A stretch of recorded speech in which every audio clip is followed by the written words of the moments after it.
শেখ হাসিনার ফেসিবাদ সরকার ষড়যন্ত্র চালাচ্ছে অন্তরাল থেকে। শিল্প কারখানায় অরাজকতা চালানোর চেষ্টা চলছে বলেও জানান বিএনপি মহাসচিব মির্জা ফখরুল ইসলাম আলমগীর।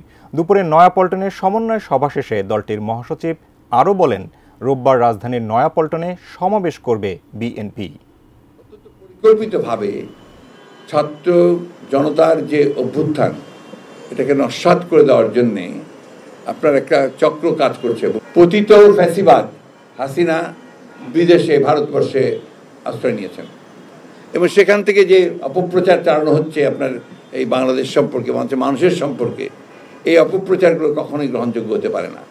সমগ্র বাংলাদেশের যারা দেশপ্রেমিক মানুষ আছেন প্রতিরোধ করে তুলবেন যেন কোনো ব্যক্তি কোনোভাবেই বাংলাদেশের অর্জিত যে আপনার সাফল্য সেটাকে বিনষ্ট করতে না পারে।